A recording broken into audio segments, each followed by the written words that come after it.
What is up, YouTube? So, update on the 73 Mustang since I have not done one for a while. It is back down on the ground. Unfortunately, it is not roadworthy yet, but 90% of the new suspension's on. I still have to put the rear sway bar on right there, but the front sway bar is on. The Qa1 front shocks are on. The 1-inch lowering leaf springs are on. And I have to tell you, I am very impressed with the stance of this car. Very, very impressed. My plan is next year to put a different rim and a taller tire on in the back. A little bit wider of a tire as well. I do have Gabriel Hijacker air shocks in the back of this. So I'm about at like 45 pounds now. If I lowered it to like 25, it'd sit a little lower. But I am very pleased. I still have, if I wanted to, I could lower it another inch. But if you ever look at a stock Mustang's ride height to this, I mean, it's pretty low. But I clear everything. Did not need to modify anything in the fender. I will not be able to run a wider tire on here, or we will be rubbing on the fender, but this is only on 8. And I mean, I'm pushing on this thing, and it's not going anywhere. Now, these Qa1 Shocks, they have 16 settings on them. 1 through 4 is, here, I can pretty much show you. This is your instruction manual. The install is pretty simple. It's nothing fancy, but it does show you for your own looks. If you want to look through this, pause it. 0 to 6 clicks is for drag racing. 2 to 8 clicks is for nice riding and handling. 8 to 12 clicks is firm ride and improved handling, and 13 plus clicks is for more aggressive handling. They also make a double adjustable shock. Mine's only single adjustable. So, I mean, I had it on one, and the stock springs that were on here, you got a lot of this. And I mean, it was bad. It was horrible to drive. I did do the strut rod bushings last year, and I mean, that helped out with some of the sway, but you still had a lot of bounce in the front end. Never really liked it. It was really hard on the little tiny sway bar, which I think we threw out. No, it's over here. Forgot. Yeah, there's the old tired leaf springs, as you can see. And here's the old shock absorbers, as you can see. And then that's the little tiny front sway bar.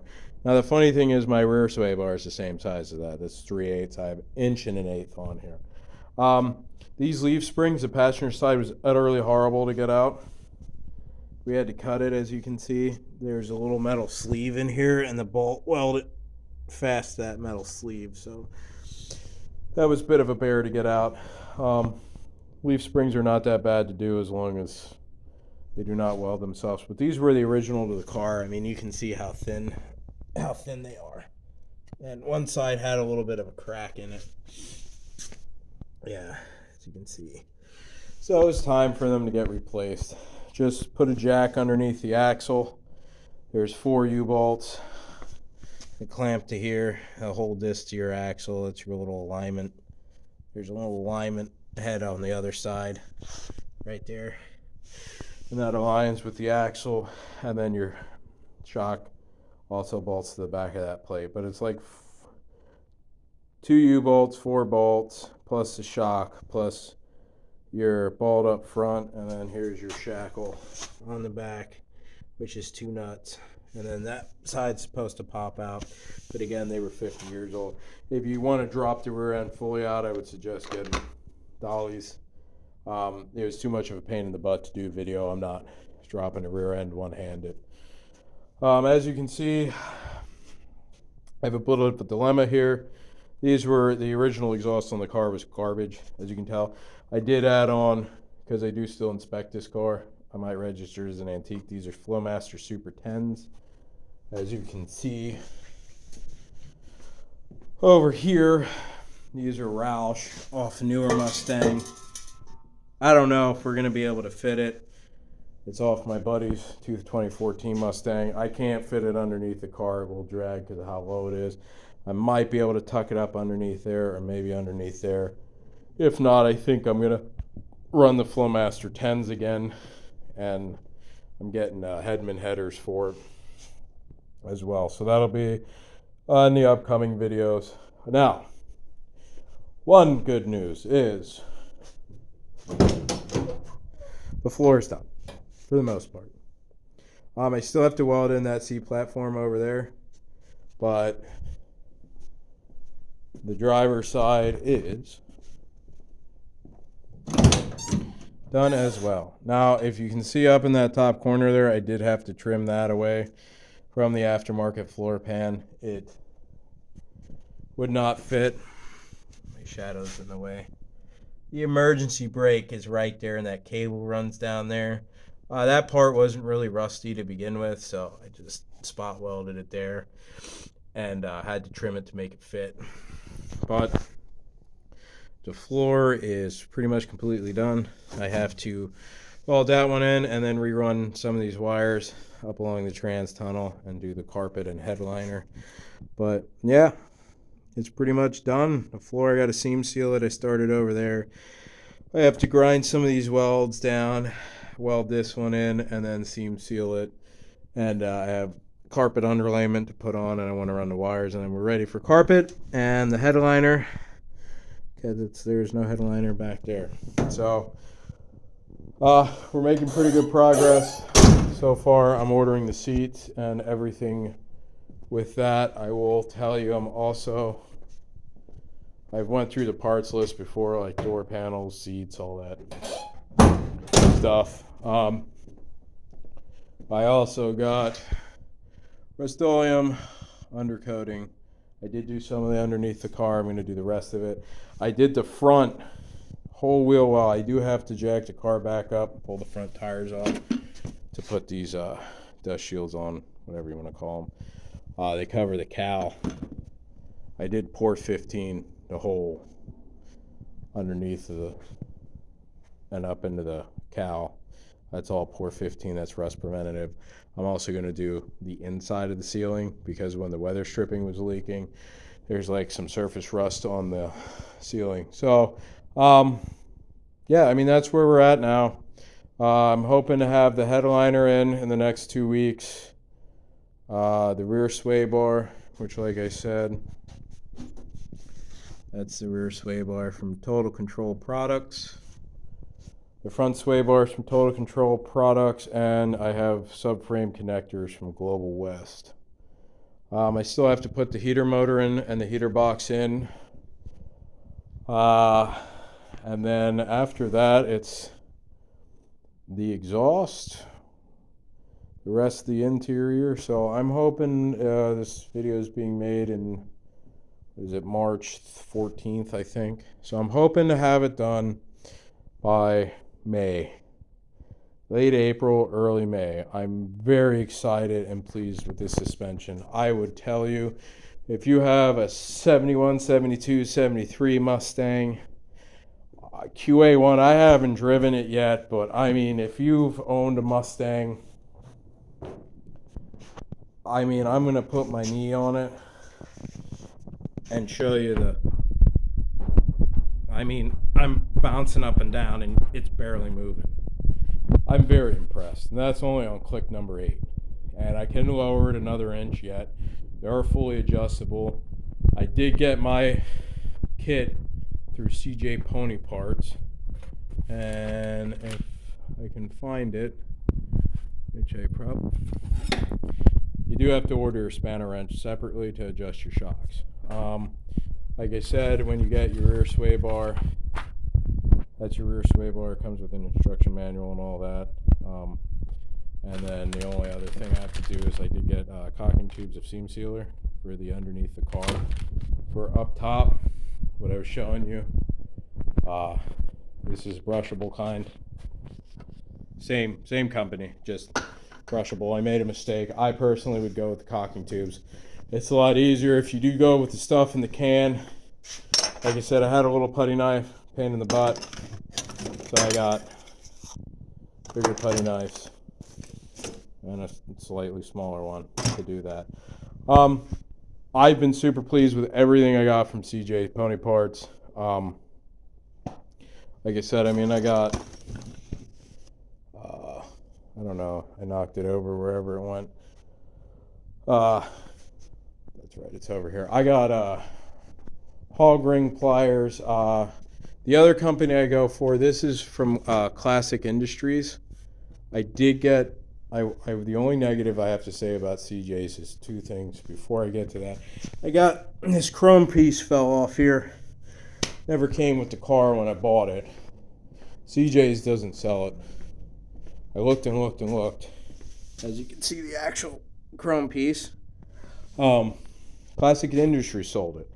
I did order the driver's side front floor pan, as you can see there, from CJ's. It got put on back order. They kept giving me the runaround.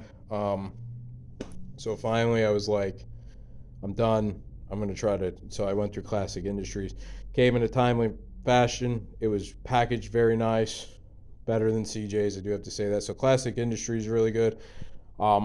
Still, I love CJ's as well. Everything else on this build I got from CJ's. The only other gripe I have are these seat platforms. As you can see, it does not fit right. So you have to bend these tabs down, and cut to bend this tab down. All right. The problem, as you can see here, is my fingers are not supposed to fit in there. They cut these too long. And I mean, I could cut them down and do all that, but I'm not doing it. I was going to run bolts through the floor on the front. Probably not going to do it. I'm going to get 1/4-inch steel, slide on there and weld it to the floor and then to the pan itself. So I have some stability up front. I mean, that one on the passenger side in the other video, I mean, I can pull up with everything I have. It's not going anywhere. The back is fully welded, as you can see. Both sides are, and then there's stitch welds up top, as you can see from here. So, I mean, that's pretty much not going anywhere, but yeah. So everything else I got from CJ's. The leaf springs, the shocks, the subframe connectors. I'll do my best to show you the subframe connector. There you go. That's the subframe connector. Connects both your subframes. So that I got from CJ's, along with the leaf springs, the shocks, the sway bars, all the floor pans except for the driver's side front. My AC carpet you see over there that I showed in other videos. That's a carpet underlayment, the headliner, materials behind there, my blower motor, literally everything else I got from CJ's. They've done a good job. They've never, like I said, the only problem I ever had is with the driver's side floor pan. Even this weather stripping I did last year, that was all from CJ's. I'm ordering, door panels. Comes with new armrest, handles, window crank. I'm getting the seats, seat brackets, center bezel. I mean, everything I get from CJ's. So,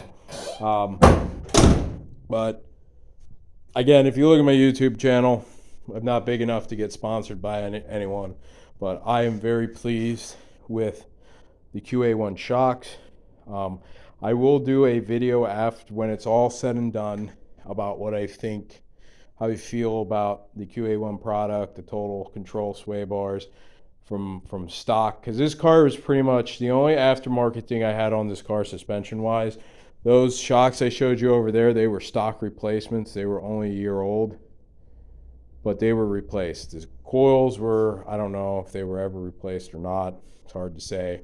The leaf springs were definitely original. It had the stock sway bar, no rear sway bar. The only suspension thing I did was a Gabriel hijacker air shocks. So I'll be able to tell the difference between how it handled and stuff like that. The only other thing I'm going to do next year is front disc brakes and new tire rod ends. That's my goal next year, to complete kind of like up-to-dating some of the car.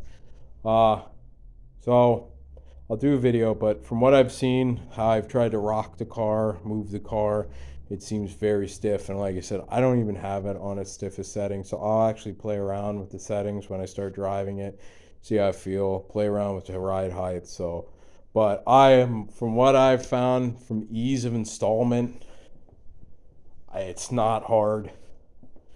I mean, it comes with your own instruction manual, show you how to do it. It's not that difficult. Very good product. I got no complaints. I mean, it even comes with its own.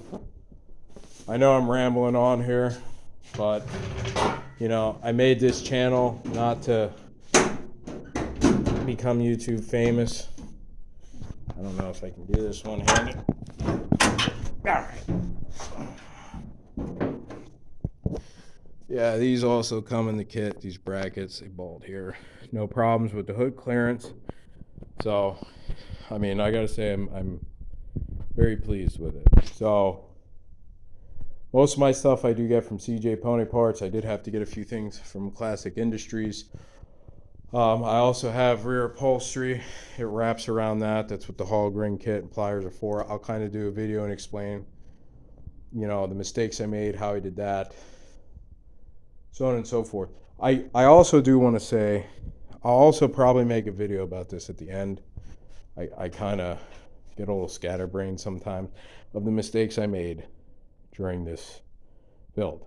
Because I've said, for the people who watch this, which on some of my YouTube videos is not many, on other videos it's quite a lot. But for the people that watch this, I am a hobbyist. I'm not a professional auto body man. All this was self-taught to me. I did make my own patches for the torque boxes. If I would go back and do it again, I would have got full floors. When I originally did this, the rear floors were shot. I thought the front floors were still good, and I was trying to be cheap. When I cleaned up the front floors, scraped some of the stuff away and swept them, I saw rust holes in them. I had already went ahead and ordered the rear seat brackets. I mean the rear floor pans, like a dummy. And so I had to order the front. I would have saved me money had I just got full floors. It would have been easier to install. It would have been done in one shot. I would have probably saved half the time in waiting around. Learning how to weld was also an interesting thing. You can see my welds on this side versus the other side. You can't see some of it because the seam sealed was much more consistent. Okay, you had to weld these seatbelt brackets in on the other side. And, you know, I learned a lot. When I welded in the other subframe connector, I had it to 025 wire. It welded like shit. When I did this side, I put the 030 wire in it. It did good. I even welded the front floor pan with 030 wire. And my advice is, I didn't find it burning holes in it like you would assume with 030 wire welding thinner metal like this.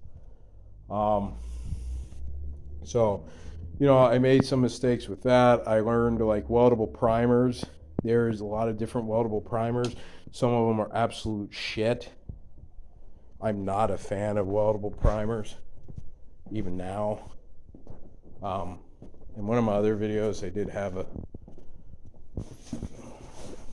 thing on this. This is probably the best one I found. The zinc weld by Sem, whatever. That's the best one I found. So, I mean, those are just some of the mistakes.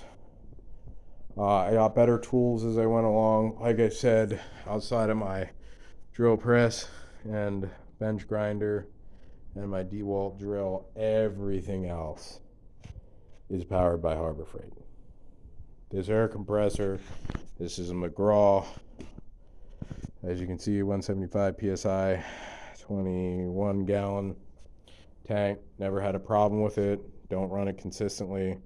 Use an intermediate. There's an idiot patch on the backside to tell you what tools you can use. My shop vacs from Harbor Freight, my engine stands from Harbor Freight, my creepers from Harbor Freight. That cherry pickers are not from Harbor Freight.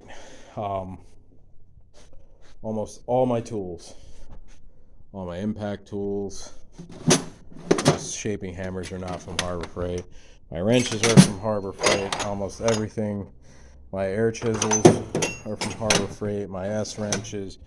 I mean, almost everything. I mean, and those are all my air tools. If you're going to do body work, best friend. I got this. This is a Chief. If you want to get the snap-on one, get the snap-on one. This air hammer is amazing. Definitely would recommend if you're going to do anything that involves taking spot welds out, you definitely need this. I got this air reciprocating saw from Chief from Harbor Freight too. Really good at cutting sheet metal. Saw blades aren't too cheap. Are cheap. I got the earthquake impact gun. And I got my little side angle cutter here. The Chief airline's good. The other air tools they have are not good. I also got spot weld cutter kit, really good for drilling out spot welds. But almost everything you see here, that cart's from Harbor Freight. The jack stands are from AutoZone. This welder's done a phenomenal job. I'm going to do a 6-month review of the welder, but as of right now, it's welded phenomenally good. Had no problems with it. But that is from Harbor Freight. The cart's from Harbor Freight. Welding helmet, almost everything you see here, minus this MIG gun stand, magnetic stand, and these wire cleaning. They clip on your wire and have a lubricating thing too. Lubes and cleans your wires. That's not from Harbor Freight. But almost everything you see here, everything that powers this garage is from Harbor Freight. I've not had a problem with it. Their air tools, I'll tell you, I put air oil in it every time I use my tools. I have a water separator on this.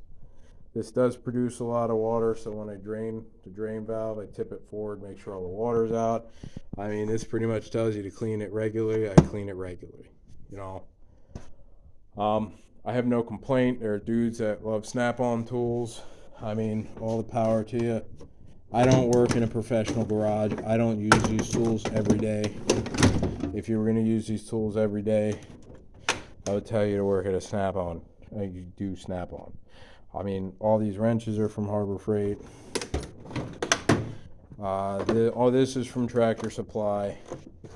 But your wheel puller and your pullers, my taps and dies, that's all from Harbor Freight.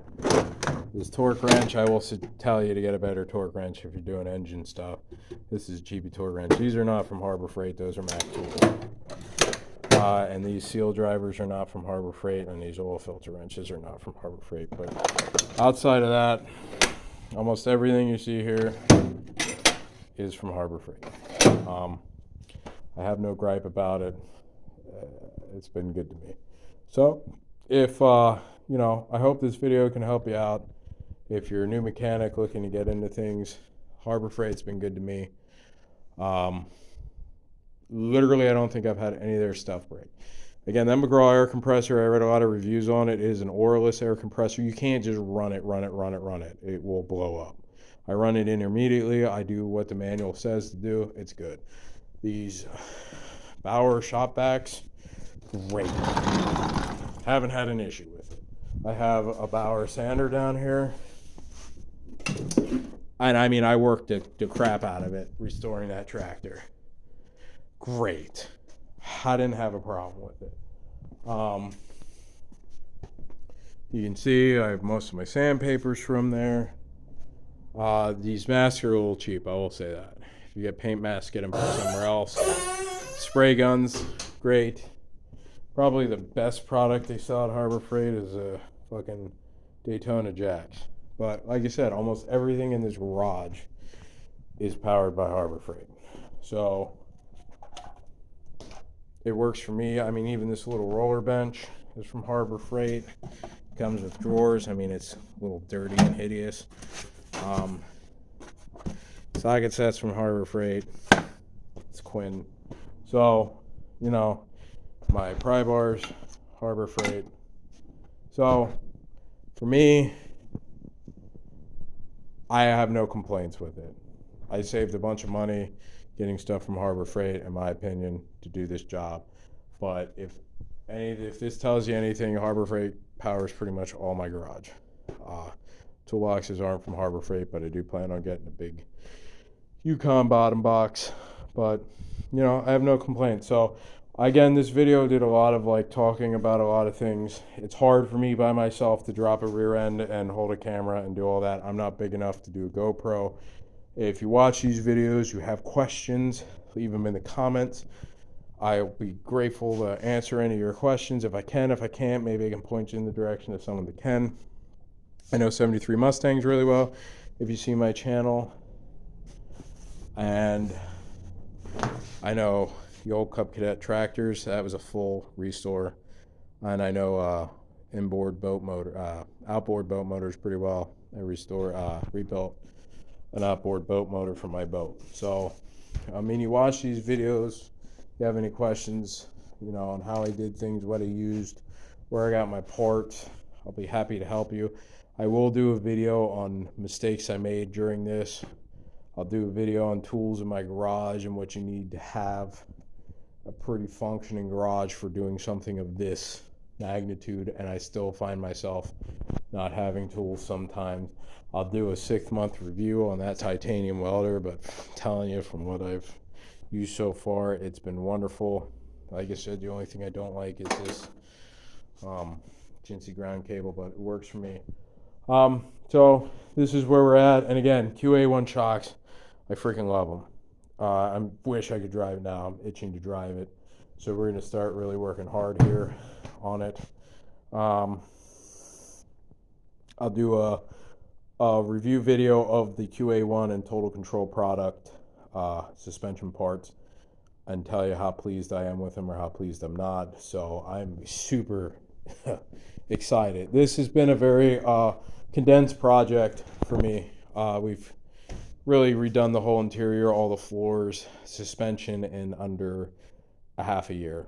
Probably when it's all said and done, like 4 months. And that was right on the heels of restoring that tractor from the ground up. Literally, it came as a box of parts. So after I'm done this is not fully restored. I am going to fix that rust right there. But this car is going to get pulled off the road later in its life to get to repaint. If there's still, the trunk pan needs to get cut out and redone. And these rear quarters, you can't really see it, but there is rust in them. Do all this car, put new glass in, fix all the rust the right way, and then repaint it. But I will tell you, once this car is put back together, I really won't make too many more videos because I'm taking a break from working on stuff between doing that and this and burn out. I'll do a video. I got a Ram with a 3.6 Pentastar in it. I do a review video on the Pentastars. I do know Pentastars pretty well. I'll do a video on like what you need in a garage, 6-month review on the titanium welder, maybe a couple boat tips videos, and like pros and cons of like mistakes I made, good things I did working on this. So I know this was a really long video. I'm sure most of you probably only watched 5 minutes of it, but you know, I hope this helps people. I'm just trying to give you information, and like the products I used on, you know, this Mustang, 71, 72, 73, they're all the same. I mean, you can use the Qa1s on 70, 69, 68, so on and so forth. There really weren't much difference between them suspension-wise. I mean, the only difference, I believe, was they did not have the shock tower braces. You can get them aftermarket. They literally go across the vehicle on the earlier Mustangs. I believe they go. I think it goes like a triangle almost. I can't remember, but I do know I think it does stretch over. That's it. I know the big nose, they refer to these as big nose Mustangs. They came with shock tower braces. I'm sure there's little differences between them, but pretty much Qa1 makes the same thing for your early Mustangs. But yeah, so if you have any questions at all, leave them in the comments. Like I said, I'm not going to be YouTube famous. I just do these videos to give information to help other people out. Share my love for cars, tractors, boats, love of mechanics. So, but after this is together, I'm telling you, I'm taking a break. My girlfriend will probably kill me if I don't take a break. So, hey, for all of you who watch, comment on, you know, seeing the progress I'm making. It has been a fun journey to come from a pile of rust to actually this. It's so neat to see the stance of this car with, you know, the new suspension on it. I can't wait to show you guys the finished interior product and do a video on like what I learned in this whole thing. So again, I'm sorry for the duration of this video, but I'm really not sorry at the same time, because I'm not really doing this for views, likes, any of that. You want to subscribe to the channel, you're more than welcome to subscribe to the channel. I just do this to pass along my love for cars. So thank you guys. Till next time. See ya.